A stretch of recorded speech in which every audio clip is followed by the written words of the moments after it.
19 তারিখ সকাল 5টার দিকে বাসা থেকে বের হয়েছিলাম আমার গ্রামের বাড়ির উদ্দেশ্যে আর কি। একটা কাজ ছিল আমার, যে পরীক্ষার একটা কাজ ছিল, এই জন্য আমি বাড়ির দিকে রওনা দিয়েছিলাম। গ্রিন হয়ে আসার পরে 3জন বাইক নিয়ে আসলো, এসে আমার সামনে দিয়ে আটকাই নিল আমাকে। কোনো কথা বলে নেই, নেমে আমাকে 3জন থেকে একজন বাইকে ছিল আর 2জন নেমে গেঞ্জি থেকে চাপাতি বের করে আমাকে মারধর করলো, আঘাত, মানে কোনো কথা নেই, তার আমার আঘাত করে আমার আতঙ্ক বানিয়ে তারপর আমার থেকে সব নিয়ে গেছে আর কি। উল্টা পিঠ দিয়ে মাথায় অনেকক্ষণ বাইরে এলো, তারপর এই যে কোপ দিচ্ছে, রানে এখনও দাগ আছে। তারপর বুকে একটা কোপ দিচ্ছিল, মানে পোজ দিচ্ছে, তারপর এই জায়গায় পোজ দিচ্ছে।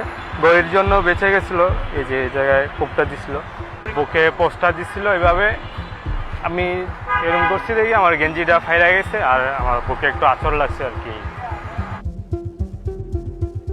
মোবাইল, তারপর আমার ব্যাগে, স্কুলের ব্যাগের টাকা ছিল, 14,000 টাকা ছিল, ফোন ছিল, এগুলো ছিনতাইকারীরা আমার ভয় দেখায় নিয়ে গেছে।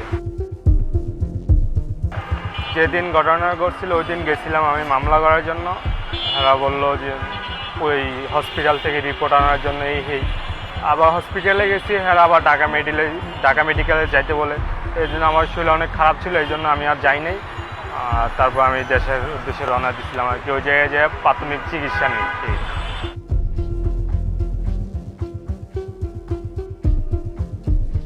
7 দিন হয়েছে, মেন এটা না যে আমরা 7 দিন আগে আমরা অনেকে ইনফর্ম হয়েছি। অ্যাকচুয়ালি এটা গতকালকে যখন ভিডিওটা আমরা সবাই দেখি, নজরে আসে, তখনই নজরে আসে।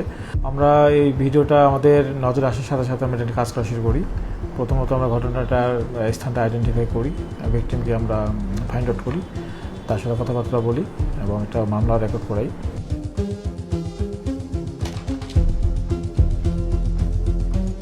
ভিকটিমের যে দুলাভাই, ওর পার্সোনাল একটা ক্যামেরা আছে, ওর বাসার নিচে একটা ক্যামেরা লাগানো আছে, ওইটা দিয়ে সে সর্বপ্রথম ফেসবুকে ছাড়ে ভিডিওটা।